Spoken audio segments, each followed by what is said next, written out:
Hey everyone, welcome back to Crypto Cash. Thanks again for joining me here. I hope you're having a phenomenal day. We're taking a quick look here at Solana. Just going ahead and do a little recap based on yesterday. It looks like we hit that 62.50 mark and liquidated a ton of shorts. So if you take a quick look here, we can see nice little 62.5 wake up there, and of course there's still some meat left on the bone. So if you are curious about those levels, I'm going to provide these, of course, on my Discord, Telegram, and Twitter, so be sure to check that out. But generally speaking, best way to describe it here is that 63.20 is the next liquidation level as far as a higher concentration. So we could very well see the price continue further.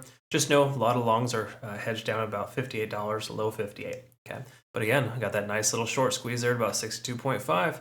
Great to see. What's also great to see too, just to touch on this as well, our premium group took some nice profit. We got some ARB, nice little long there at 25%, Solana at 48%, and of course Chainlink 45%. So some nice profits there outside of that Dogecoin trade from day before yesterday. So congrats to our community members for that. Let's go ahead and take a quick look here at the 4-hour time frame and work our way down, because again, the daily, we're still over the 20-day SMA. Nothing has changed there. The daily is still very bullish.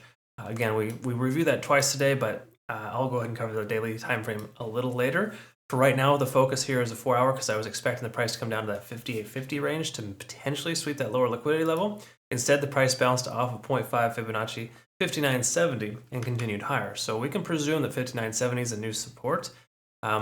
Also, furthermore, which is great, 61.70 is a new support as well. So we got two nice little levels there based on a few key factors. In other words, when we looked at this before, we could see that 61.70 was a potential resistance level before. Now that we've broken through that level, it kind of got tested 1, 2, 3, 4, 5, 6, 7, now 8 times. We can presume that the price action will not continue much lower than that and should continue higher. Okay. Again, it's not an assumption, it's a presumption, right? There's a big difference. We can presume the price action will bounce off that level. In other words, there's no guarantees, but it's a stronger likelihood that that level will hold. So basically, 59.70 upwards of 61.70 are it's like a support range, kind of, if that makes sense. Okay. Again, built a lot of volume profile here and inevitably bounced. Now it should provide support if the price comes down to that level. Okay, so it's going to be looking good here. Take a look at the looking good stuff here. What we are looking at here, let me just quickly pull that off. Stochastic's looking great, by the way. It's swinging upwards nicely. Hasn't diverged yet. We can see RSI is up closer to 70, but hasn't broken through. And of course, stochastic, correction, the money flow index is effectively at a perfect place. Okay, so again, all these things kind of combine together makes this perfect little storm here. I think the best perfect storm is the fact that Bitcoin is maintaining 38,800 like a champ, and that's allowing a lot of altcoins to do fairly well today. Okay, so we got a moderately green market. I wouldn't say phenomenal, because again, Bitcoin dominance did come up yesterday, and the price came up for Bitcoin, so some alts are suffering. You got to keep in mind, alts aren't just going to just take off because Bitcoin is doing well. You'd like to think so, but with Bitcoin dominance being high, that doesn't always happen. Okay, but the stronger coins like Solana are doing so themselves. We take a look here, of course, as well as the MACD. We are converging fully. Last night we were kind of trying to converge, but hadn't yet. So these are all extremely positive signs. Let's take a quick look here. See, this previous level of liquidity has been swept. Obviously, we talked about that at 62. We knew that.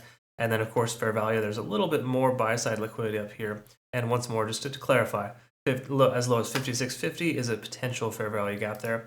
I like to emphasize the word potential because it doesn't mean it's just going to come down there and hit it. But a lot of times they're hit halfway and then fully. So we could very well see a candle wick down and then the price come all the way down. Again, that's a conversation for another day. Just letting you know that is there. It's important to be mindful of those things. TD sequential is not massively overextended. We hit a 9 here and consolidated nicely without a massive pullback. We got it in at about 58.50, which is fantastic. And last but not least, what we're going to be looking at here would be the hourly. And we're just going to wrap this up here for you and kind of just talk briefly about, TD sequential, because we're getting a little overextended, but not massive, right? Again, we hit a 9 on TD sequential. We're about 4 hours into overtime. Okay, so it's common for us to hit that overextended state leading into a resistance level. Okay, so now that we've broken that, again, you see this here previous, 9, couldn't come past that level 3 times. Okay, comes back up to retest, and now we have this nice little bullish pennant pattern. Again, this is a small time frame, a lot less legitimacy there on the hourly, but nonetheless is a very positive sign. It gives us potential for further upside. Okay, so again, awesome stuff there, and obviously the very last thing here, look at that, just like a champ, lagging span goes up and frees and clears the price action, conversion lines above the baseline, the lagging span, and the cloud are all looking very good. Okay, so this is 3 out of 3 indications to, I'd say consider long, but more importantly, leave your long position open. So to our community members, where we have a nice healthy profit there for our first target at 40 some odd percent, we are likely to hit our other targets. Keep that open. Again, our stop loss is going to adjust to break even once we hit these targets, so it's perfectly fine. Let it ride. We took majority profit anyways at that first target. Again, good traders are going to take more than 50% profit in the first target, let the rest go, and adjust their stop loss to break even. That's commonly what we try to practice in our community with our automated trading bots. Again, we got day trading bots, and of course, some nice swing trades as well. So those are all available on our channel there. So again, thanks for watching. Like the video, please make sure you do so, and obviously make sure you join on over here to Bitunix. Phenomenal exchange, definitely by far the best. They are extremely beneficial because there's no KYC, no VPN. Use my link below to register. You'll get 5,500 in bonuses. Part of that comes in deposit rewards. Other comes in trading volume rewards. And it's a really, really cool exchange. Be sure to check them out. Thanks again so much for watching. I hope you have a great rest of your day. We'll see you in the next one. Take care.